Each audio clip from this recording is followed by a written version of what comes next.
another open source live code hangout. Today, we will be working on the Western Front website. I'm at a little bit of a pause. I've just written several tests, unit tests that are now passing and giving us more confidence in the code. And I need to step back into writing importer code so that we can import content from Drupal to the Wagtail CMS. As an intermediary step, I'm going to essentially conduct a little experiment here. The problem is that in between the sort of parsing of the content and instantiating these classes that are internal Wagtail Dreamfield blocks, I lose some visibility in the code. I'm not so certain that we're importing the content correctly. We may lose some data, such as embedded video images, like inlined images, for example, or paragraph text with pull quote. I want to have transparency that from parsing this CSV file into at least the Python memory, we're not losing anything, so that I can inspect the data, run tests against it, make sure that all the strings basically match, like the URL of an image or paragraphs in a rich text field. So up to that point, from the CSV into Python memory as dictionaries or tuples, basic primitives, or perhaps some kind of data class that I'll define, we don't lose anything. All the data comes into Python's memory. We're good up to that point. I want to have like 100% confidence, as well, 90% confidence, as much as our tests can cover, and acknowledging that the data are somewhat diverse. These are basically rich text in blobs of HTML that can have varying structure and depth. So I have to perform a more comprehensive audit of the CMS data to get all the edge cases out. But nonetheless, things are visible. Then, once it's in Python memory as basic dictionaries or instances of a data class, I can parse it into blocks, which is where I lose some visibility. Or at least I don't know how the Wagtail block internals work to get a plain string representation out. I've tried, but couldn't figure out a way. So this is an experiment. Take it or leave it. If it doesn't succeed, then I'll just chalk it up to, an attempt in learning. But this one thing I hope to learn here is how to use these what are called design patterns, software design patterns, that are essentially known patterns we find in a lot of code bases where we're repeating the same process or have similar structures, and that these now have names that we can refer to them as, such as factory or adapter. Even in real life, we have factories that make things like widgets or forks, or factories that you put raw materials in and you get something out. So that's a concept that's commonly known, and we actually use that all throughout our software. Another pattern is an adapter, where you have one interface and a tool that two interfaces basically, and you need to plug in information from one to another. If you've traveled and you've tried to plug in electronics in different countries, you might have needed an adapter for your wall plugs. So this is also a common pattern in reality, and as such, it has parallels in software design. So these design patterns are giving us names of things that are common conventions. So it's not like some people are debating the validity of design patterns, but it's like saying I don't know. I don't think it's a fruitful debate. Granted, you don't want to be really heavy and verbose in your code if you can avoid it. Patterns exist in reality. We can acknowledge and see that. Anyway, I want to sidestep the whole debate. I want to try this experiment, and naming things is important. So I want to have these, not only to name them to communicate to my future self or other people what I'm trying to do, but also to help me think about what I'm trying to do a little bit more accurately. So I'm in a branch. We're going to refactor to design patterns. I should say this is all sort of spawned by a prompt, a GPT-4 conversation that I've had. I wanted an intermediate representation of this data that I could run tests against. I didn't know, that seems like that's a big wordy phrase. I didn't quite know if there was a more succinct way of saying intermediate representation. Turns out there's probably not, or at least the way I described it didn't give GPT-4 much to go with. So essentially my intermediate representation is we got raw HTML strings. We're going to have some kind of form like dictionaries in between before instantiating classes, where again we lose that visibility. I can inspect a Python dictionary, run tests, and assertions against those values in that dictionary. That's at least very familiar for me.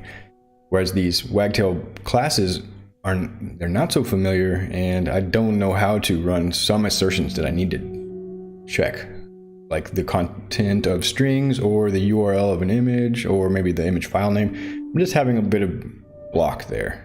So again, I'm just going to go to a more primitive representation. There's not a symbol word for that, but then I described the problem a bit more. So I'm coming from HTML. It looks like this, and I'm going to create kind of this intermediary dictionary that has a block type, which is rich text, and the content, which would be paragraph in this case. There's also image blocks and stuff, which I didn't mention here. So I said, what are the design patterns that I could apply here? GPT gave me several design patterns in response.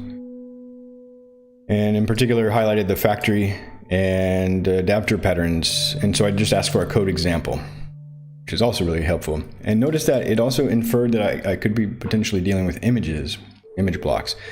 So either it has accessed a previous conversation where I've been going through these kind of wagtail refactoring.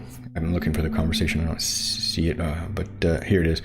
Nonetheless, or if it just knows enough about HTML that it knows images are common. So here we have some pseudocode, and I'll just be following this more or less today.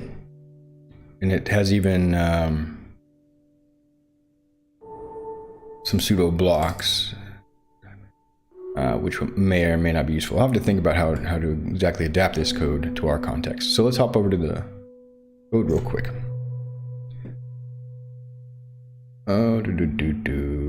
Where is the app?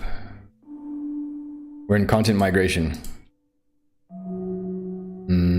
What we'll run here is, I'm going to create a new file just to give myself some headspace. And rather than calling this adapters or factories, I need to maybe think of a little bit more generic term,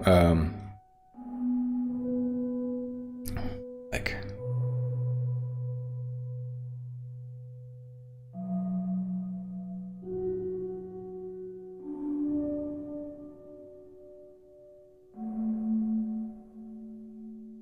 parsers.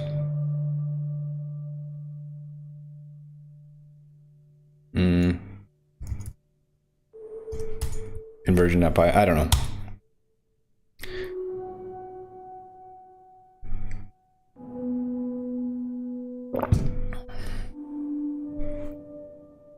So here's the crux of it. We're going to have this factory method, block factory.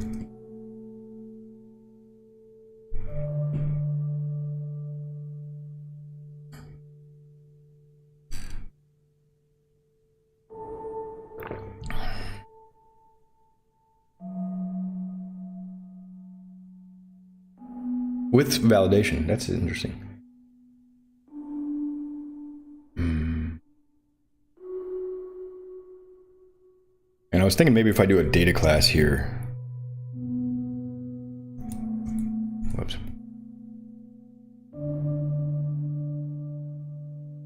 Just said data class, but then the language server hopped in. So see here, I'm trying to do the autocomplete for the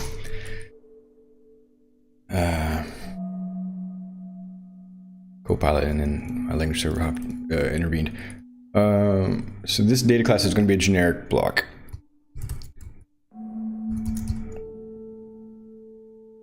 And it should be a block type, block content. Very cool. So somehow I think Copilot knew to look for these fields.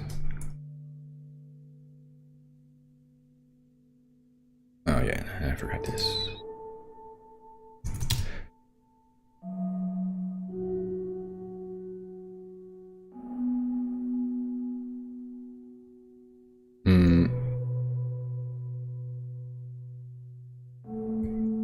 Something like that.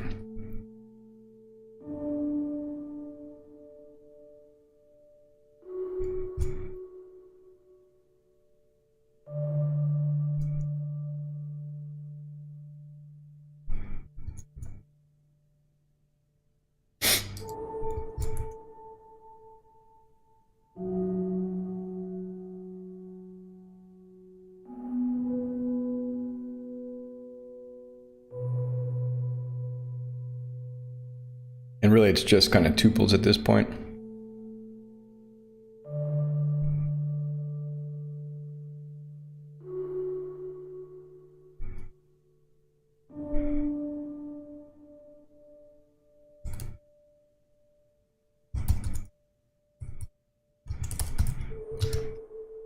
For that one, however, the image is different. So the rich text is pretty straightforward.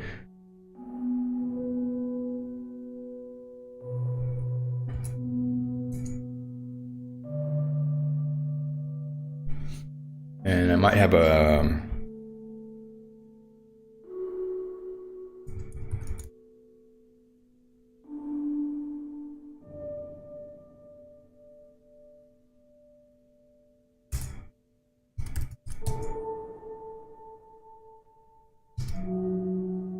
just for now.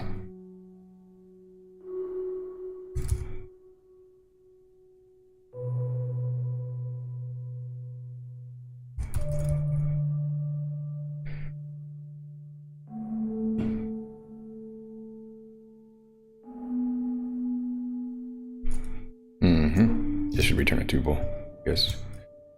Tuple string block, but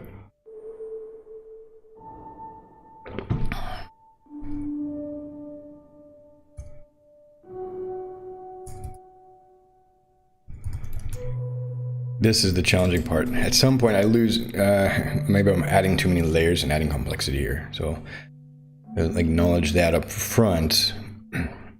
I do appreciate the philosophy of less is more, and also want to acknowledge that the tests are working. I'm just not certain that I'm writing all the tests I need to. And that, for example, things like image URLs are being parsed correctly. If I just throw that straight into an image block and it has like a relative URL, it's not going to be able to download and parse that image. So I need this intermediary representation where it strips out grabs the source of the image tag, and there it is. Maybe I've already got a test for that. Let's see, what is this going to return? Just a string. So anyway, hence I'm working in a fresh area that I can kind of dispose. I can throw this away. See if it knows to import data class.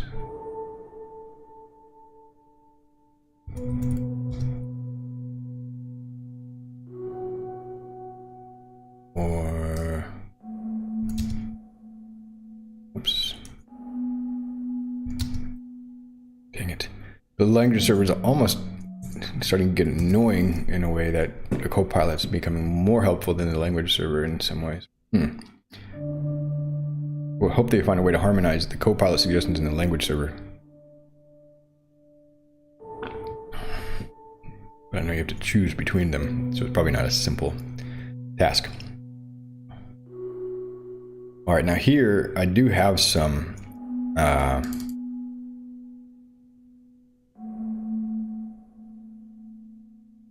code written to parse these image blocks.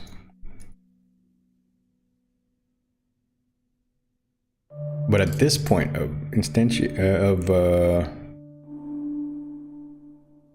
of using this block factory, I will have already parsed this into the intermediate representation, which is this. It'll be a list of generic blocks. That's where I'm needing to start. And that's where I can really just test with some generic input, HTML, and get my output, test that the output is correct. So,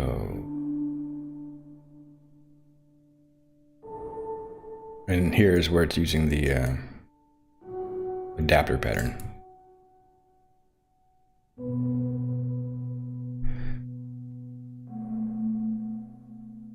Yes, basically what is happening is it's parsing an HTML string and returning. This should return a list of a list of generic blocks. So I'm just going to start there.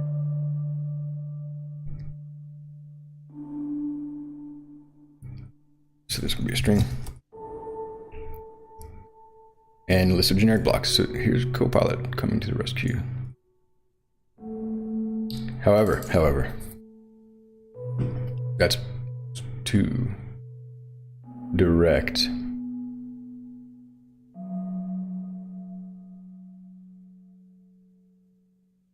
That's where I'm still having this intuition that I'm adding too many layers of complexity here. But here I want to lean on some of the existing code I've written and already written tests for.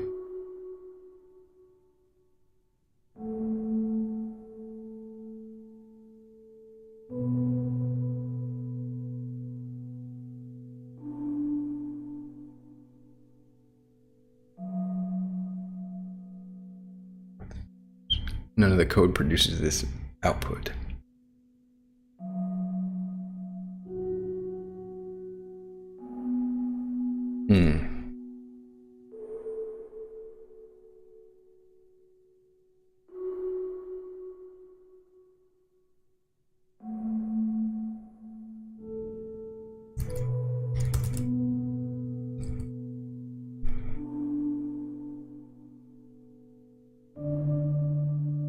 So if I add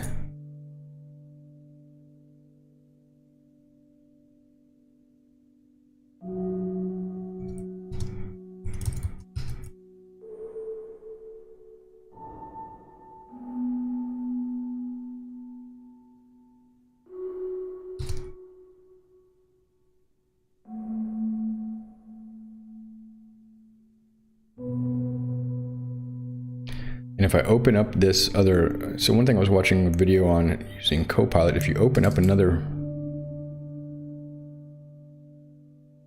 sort of file in memory, I think Copilot, it gives Copilot a hint that you're kind of aiming at this.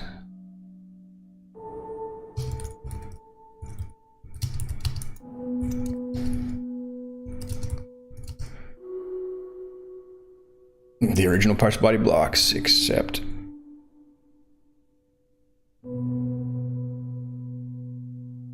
a list of generic block objects. Okay, this is really interesting. Placeholder gathering successive items or checks value. Okay, we're just going to step through it. Suggesting I use blank spaces in a way by not outputting. Here I think it's suggesting I use a blank space. Try. Type error. Space for item in soup find all.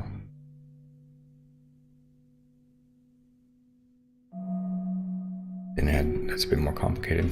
So basically it's constructed this whole body. Wow.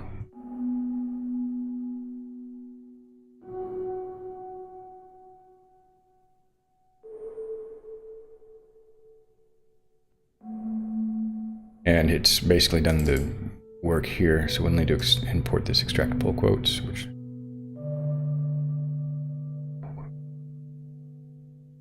already exists and already has tests, and then we'll import these beautiful soup, BS4 tag. This is the language server helping out.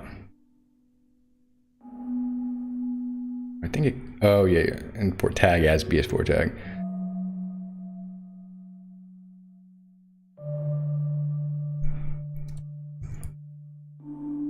I think since tag is the only place we're using that, let's just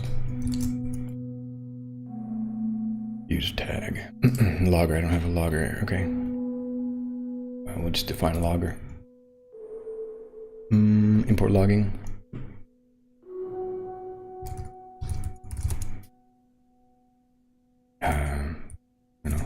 Logger, yeah, that was right. Language server, move out the way.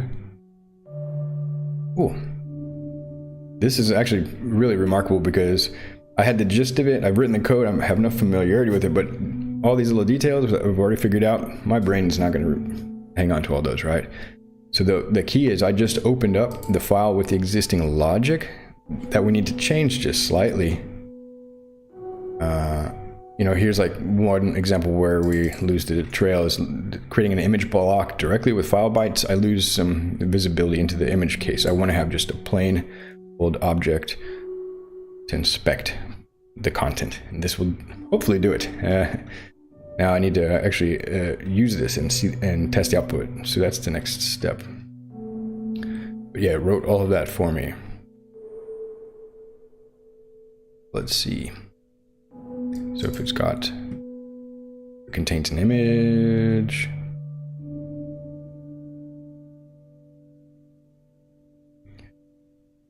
Very cool. And we've got type annotations so we know what to expect.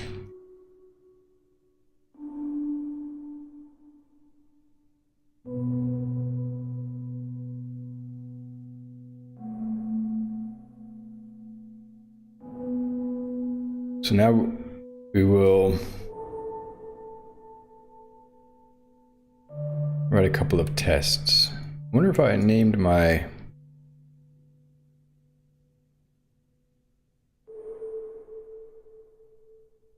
a test file, test conversion, for example, and test shared, if that would be a better way to organize the code. If Django would pick that up.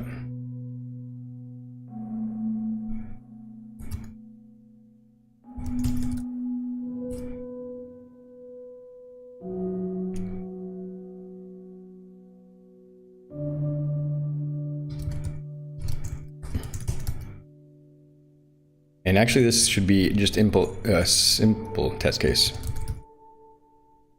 which is really nice that I don't have to have a database running for this. I get confidence that the code is running, converting correctly.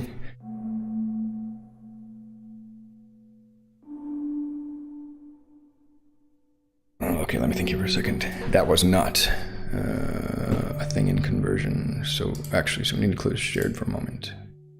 Let me double check.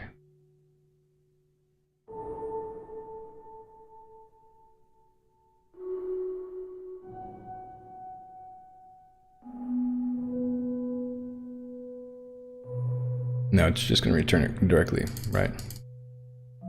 So all we're doing is in an intermediate function right here. Doesn't make much sense because we're just appending a block. Although we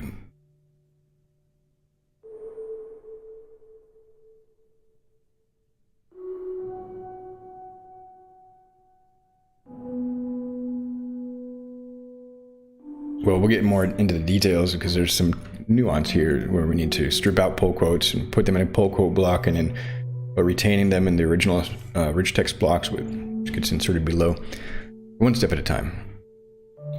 So this could be actually just testing the top level function.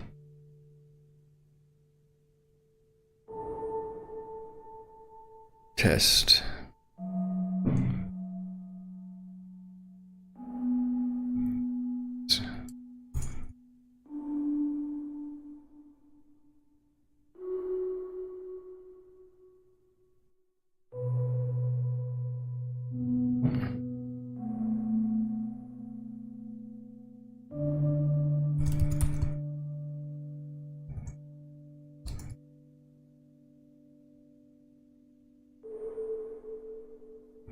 Okay, so I think what I need to do is import these here. And that'll give Copilot the clue that I'm working here.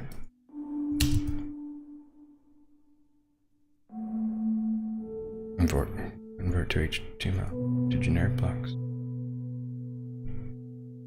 Do these even exist? I don't think so.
And this is unnecessary at this point.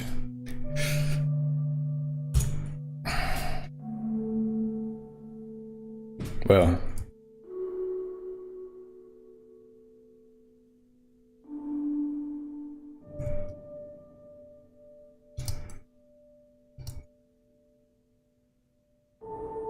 this.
So we have something that's not going to return strings, but I need to actually take a step back here.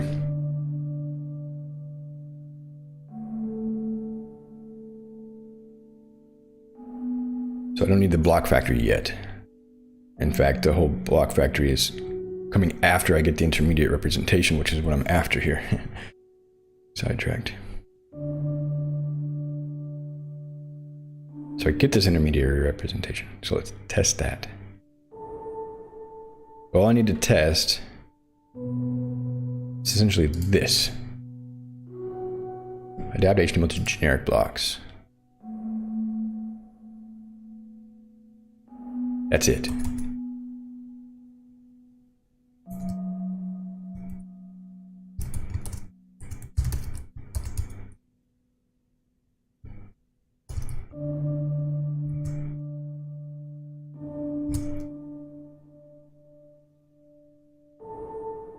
See if Copilot suggests anything here. HTML.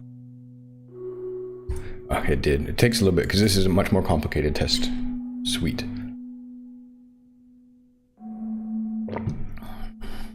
But so this is essentially my prompt here, particularly this and the class name. Let me double check that it knows that it's being prompted now. All right, so I hit return. It's going to think about it.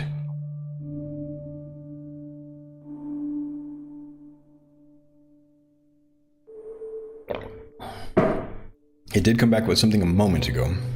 Let's try getting def.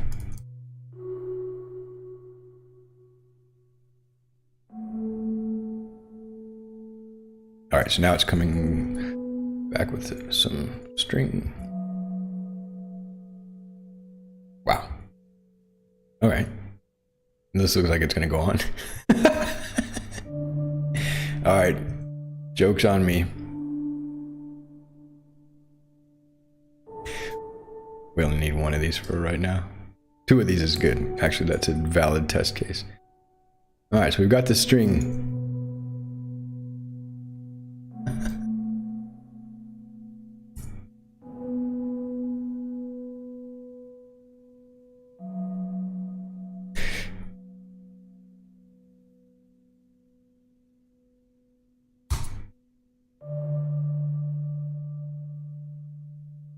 We should have one generic block. Yeah. That's right. Should be a rich text block. And it should equal that. Very cool. All right, let's try it out. Any other assertions? Another one. It's going to give me another test. Yeah, heck, I'll go with that.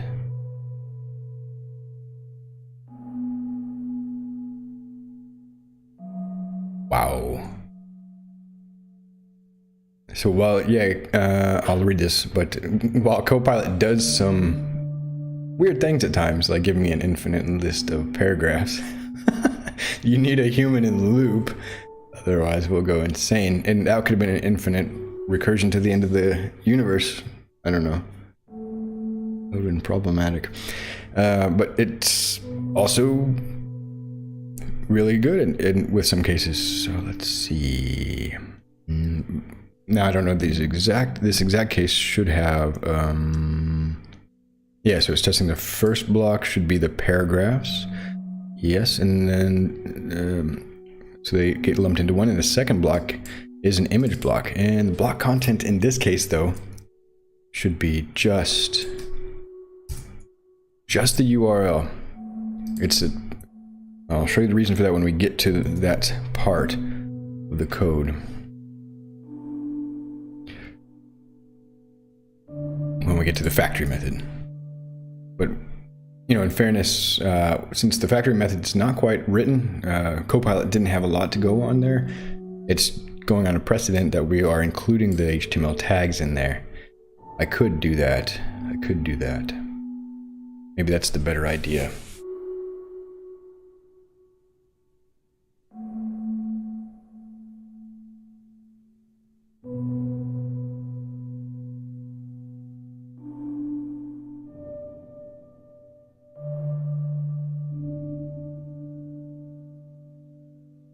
Yeah, and I've second guessed some of Copilot's designs in the past. Let's just go with this. That way I'm not doing 2 things. I'm adapting the HTML while I'm doing some minor processing by lumping these together. But we're staying at the tag level, so in a way we're being consistent at each of the block content values has a tag. I'm not super strong. I don't have a super strong opinion here, but the goal is to just get this. I don't care about the tag. So I could just... But that might not be how, obviously, Copilot expects the function to behave, and might not be how the function is written. Yeah, it's just taking the whole items string. Okay, very cool. Hey, Fox Bay. Thanks for the follow. I appreciate it. How are you doing today? So yeah, looking at the code, it's just taking this string and popping it in there. Yeah, no further parsing. Cool. So now, can I test this? If these are test definitions in other files. Yeah, I'm doing pretty good. Just working with GPT-4 to help me understand my code a little bit better and write some unit tests and refactor it to use some common design patterns. And Copilot is also being coming through with some really good test cases and it's writing some really good code for me. So yeah, having a good time.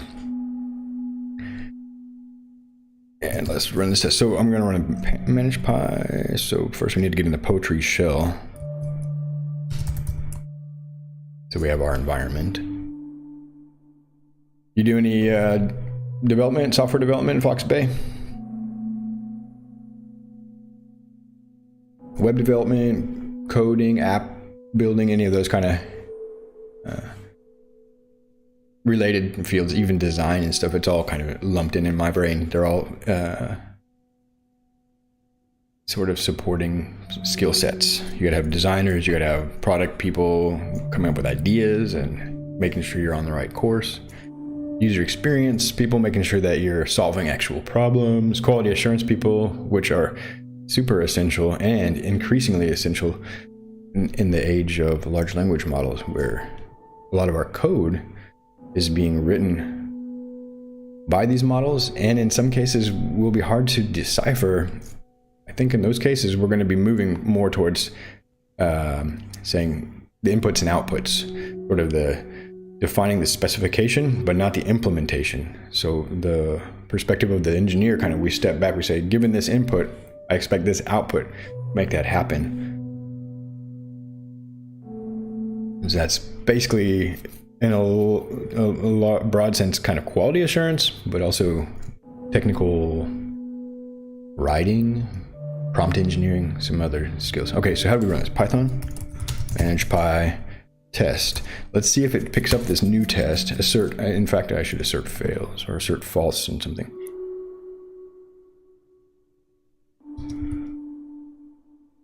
Oh yeah, so it can't run the test without my database running, even though these tests don't use the database, of course. Colima. And up -D to run the database in the background. Yo, so I've been using this GPT-4 in a lot of ways to help me even just understand how Python works. It's able to explain some nuances of the language, like the difference between raising an error versus just using the raise keyword without passing the explicit error. Other things like the difference between append and extend on list methods. So it's kind of like a personal coding assistant. How to use design patterns. We've also been exploring a bit of these generative AI, I would say image tools right now, but they're also becoming more prevalent for animations and videos, as well as music. We're kind of exploring this domain in a practical way. Also keeping aware of some of the ethical and potential, security and survivability aspects of the post-LLM era. It's quite an interesting topic. Okay, so we got the thing started. There's a lot of nuance to it. Let's see. Oh, actually, yeah, I don't want to just... Well, I wanted to see if it picks up my tests. So I'm going to write one assertion that false. That fails, right? Assert false.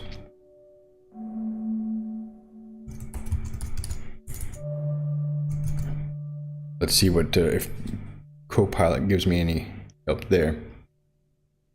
Okay, assert 1 equals 2. Yeah, I don't know what I have in terms of big picture goals with that whole topic, but my small goal is just to get this code written so I can test it better and have better visibility into it. So we have goals at different scales. What kind of goals do you have right now? Are you working on any projects or any personal development or career type goals as well? Anything might be interesting to talk about. All right, so now I've got this test that should fail because 1 does not equal 2. That was a nice one, Copilot. So now we'll run the test suite. You don't hope I will reach my goal. Oh man, that's not very cheerful. Now you're sounding like a bot. Like an Eliza bot. I tried out the Eliza bot several, like 10 or more years ago. I guess it's been around since the 60s. It was kind of fun, but pretty obviously a bot. But I did manage to sort of fool a couple, or a friend of mine, into chatting with it. Sort of, I had it wired into, I guess it was, I don't know if it's AOL Instant Messenger. One of those instant messengers. I was using a multi-protocol messenger, and it had a chatbot extension. I think I was using Gabbin? What's the old one? Gadgem?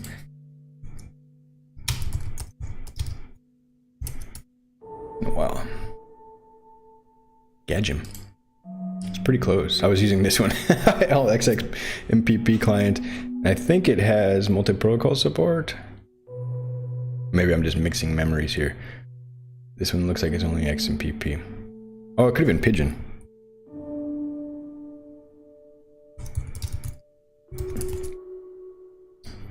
The days of multi-protocol instant messengers. Are they done? And it had like plugins for Eliza chat.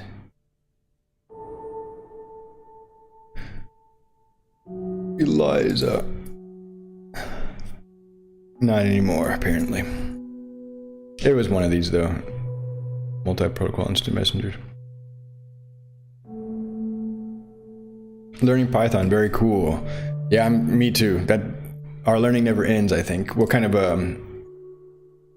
projects are you wanting to build with Python? Are you aiming towards like data science, machine learning, artificial intelligence, geospatial, web development? It's a really broad language and it's very useful in a lot of different ways. That's what I like about Python. I'm using it right now mainly for web development on my open source, and then in my day job we're doing back-end development. Okay, so we got some test failure. Ah, interesting, this slash.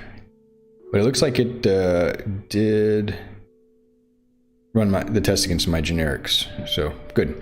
And this was probably, you know, this test was written by a bot, by Copilot. However, wait a minute. Ah, that's a nuance. So actually, Beautiful Soup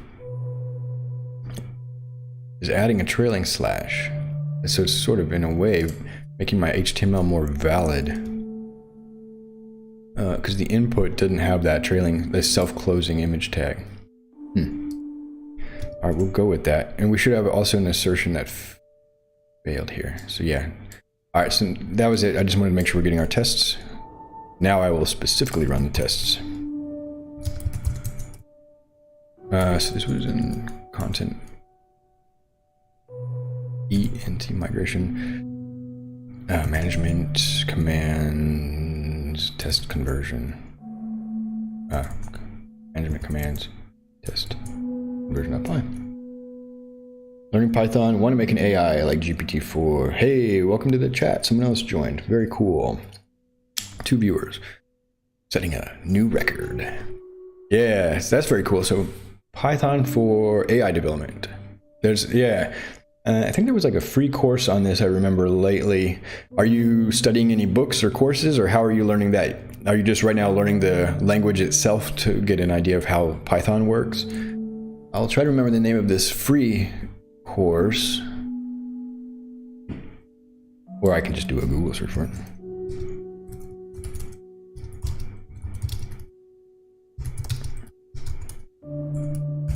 See if I can grab that. Udemy, KD Nuggets.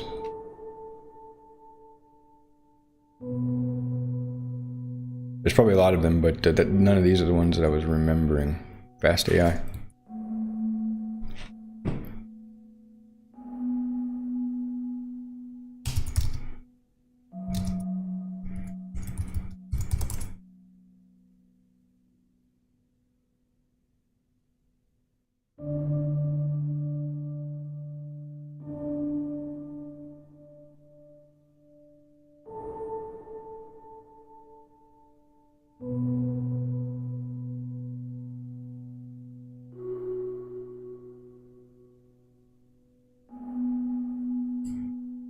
I think it was Fast AI that had this course.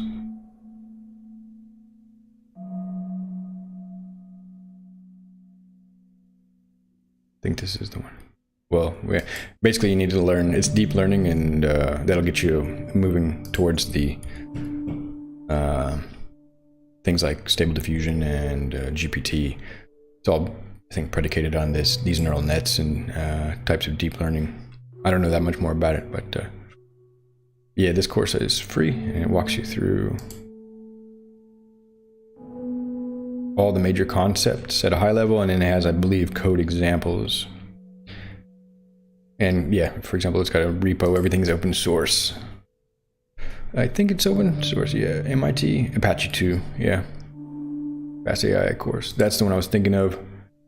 I think it's trending on Hacker News. So if you go to course.fast.ai, videos, books, and courses. Yeah, this one might be another good one to add to your viewing list. Or actually, you know, it should be more than viewing, of course. You do hands-on and have coding and practical code exercises. I think this will give you all of that. Videos, reading, and code exercises. Cool. Let me hop back over here. Yep, so one of the test labels is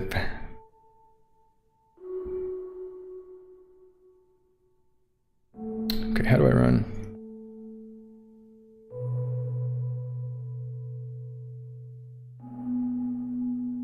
I think I just do it with dots instead of path.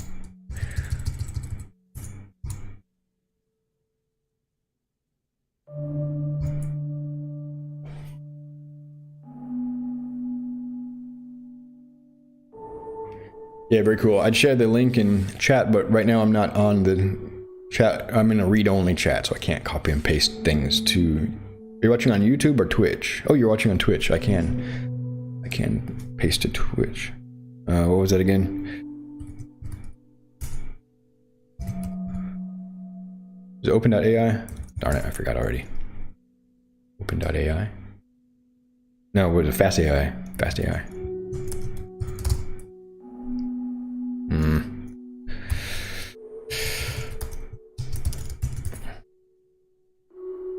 Making neural nets uncool again. Very cool. I think it's cool. Hey, World WWW Cup. Thanks for the follow. I appreciate it. I like hanging out with people and seeing familiar names and not quite faces. Here it is. Oops, there's... darn, I can't paste in the chat anyway. I'm not signed in. Okay, you get it. It's fast.ai. That's right. And then they have several courses and lots of cool stuff to read. Yeah, they're using PyTorch. Very cool. So Python and a more performant, I guess, version of these. So there's probably an ebook version of that. Nonetheless, the courses are free. Nonine, let's go. Here we go. Now we're ready. So it ran the tests, and the input and output are different because it has no space. No space. So the beautiful soup beautified the HTML. I just need to write my test against that. Make sure to drink your water. Oh no, a test. I thought I removed that. Zero not equal to 1. Ah, the length. The length. Which test is this? Conversion, line 13. Okay, up here. 13. That's...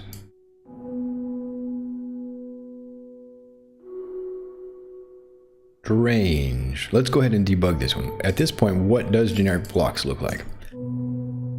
Thanks to help from Stack Overflow, I was able to get this Python debugging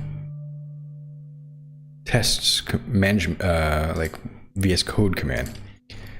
It could be the case that actually Copilot would have written this command for me. It turns out. I'm still in this mode where I'm like, I really like Stack Overflow overall, like 90% I like it. There's 10% I don't like about it, but nonetheless, it's super useful. But then these Copilot and GPT are really giving me specific assistance exactly on the code I need to write. In a way, they're becoming more convenient than Stack Overflow.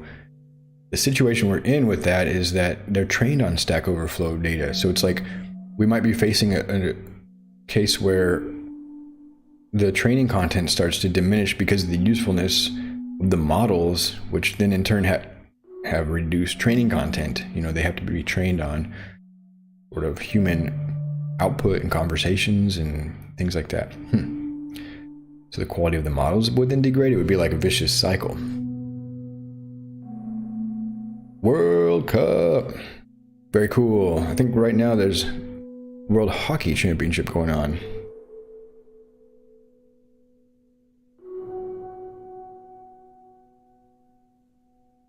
Okay. And I just remembered for these, I'm debugging the tests. I should make a generic debugger that doesn't need the database to run, or lets me actually specify the test. Class, if that's possible, can you pass arguments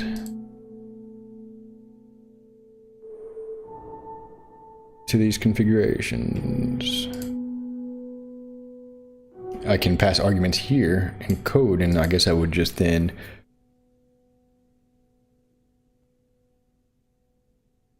update the test class. Although it would be nice if like I could hit this play button, it would prompt me for an optional argument or something like that, like get user input. That might be possible. Okay, so now it's getting caught on another breakpoint that I left in the code. We'll play that. Running through the test cases, and I'm at 51 minutes. I do need to wrap up here and start getting ready for day job. I just wanted to get a little bit of headway on this idea that had been percolating in my dreams. Came to me in a dream. Kind of, I think I probably came to me in the bathroom or something. But anyway, okay.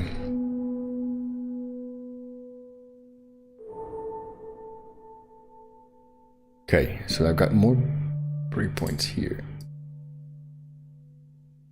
Don't need those. And did I edit launch JSON? Just here's where I want to check the generic blocks. Why is it 0? It should have exactly one rich text block.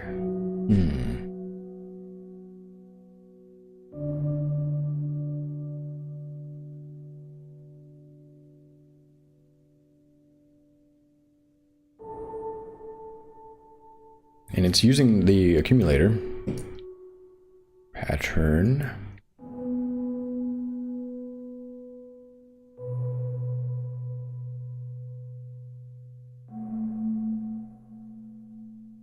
Here we go. All right. Generic blocks is nothing.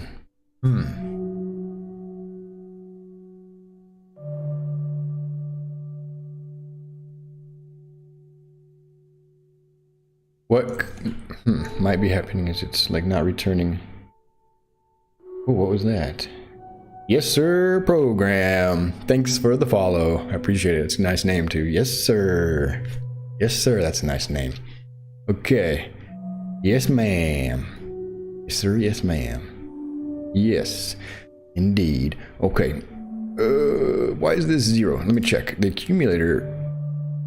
Check the accumulator. Is there. So it's not that, and converts to a string if it's. This shouldn't be happening, but maybe.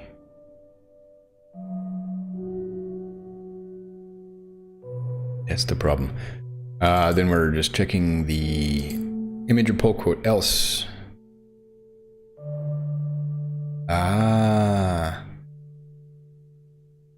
Yes, so we're not actually handling the default accumulated case. Okay. And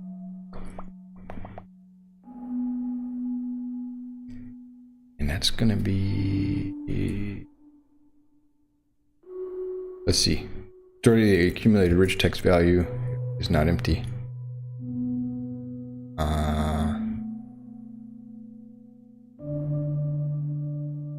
There we go. That was the missing link.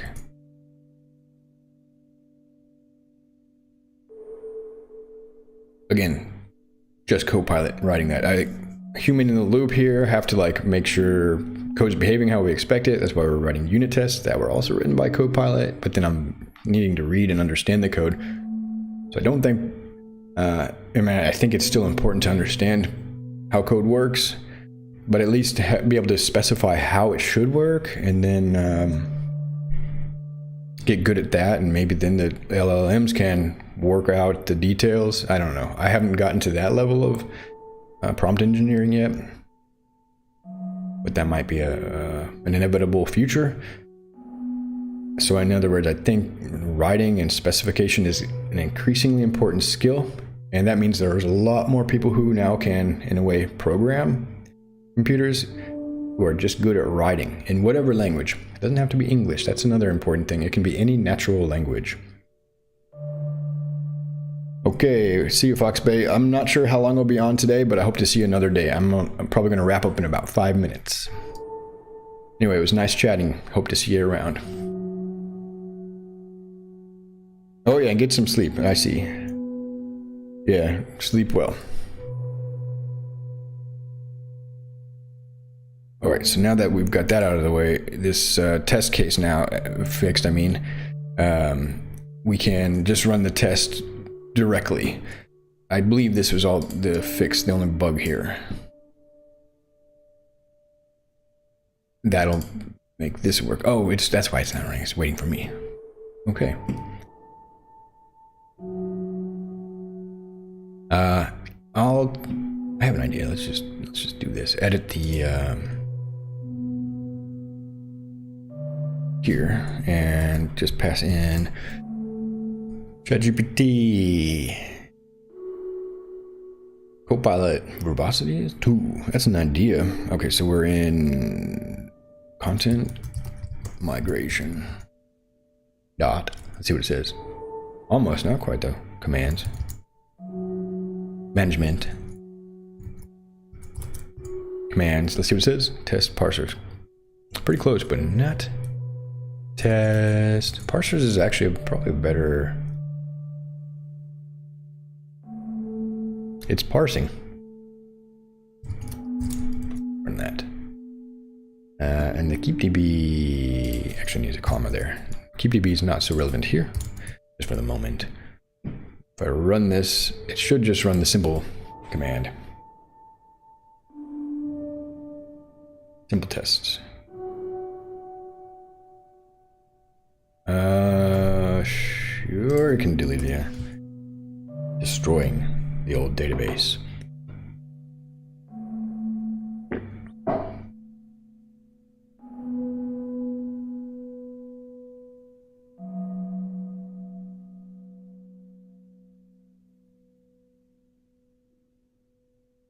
Dum dum dum.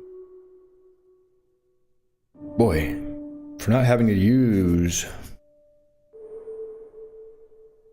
database, it's still taking a long time to spin up a database unnecessarily.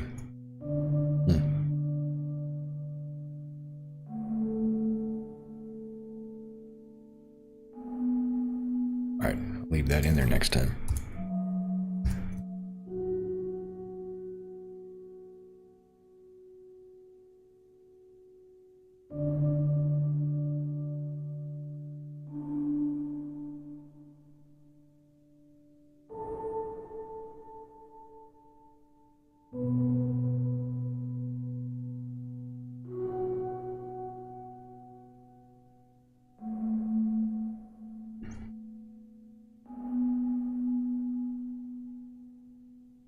Destroying it. Destroy it.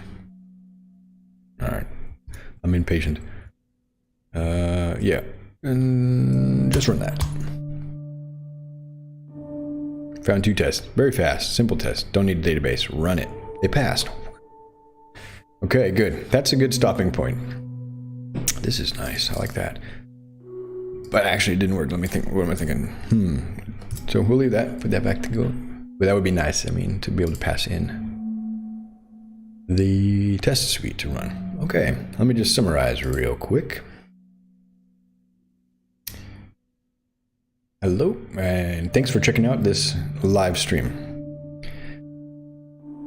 In today's session, we were able to write some new conversion code using design patterns with the aim of increasing the visibility of the content migration scripts. I wanted to parse these CSV files with HTML blobs, get them into Python memory, and make sure everything came over that boundary from CSV into Python by creating a very simple data class that just has a mapping basically of wagtail block types, which is our destination, and the content, which should basically be the exact HTML strings. No related parsing here, just splitting out particular types. Most of our HTML is rich text and consists of paragraphs and span tags, but there are some special cases like pull quotes and images where we need to separate those out into bespoke wagtail blocks. So having this visibility helps me be confident that when we're parsing it, we're not losing any important content. So it kind of occurred to me maybe I could use design patterns and the assistance of GPT-4 to refactor my Python code to be more transparent and testable, which we've done today, also with the assistance of Copilot. So I appreciate everyone who checked out this session. This code is open on GitHub, and you can see I will be creating a pull request soon. I haven't done that yet. Anyway, it was nice hanging out with everybody.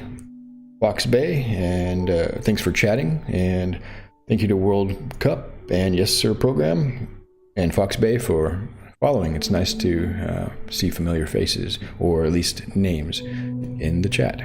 All right, hope you're doing well, and have a great day.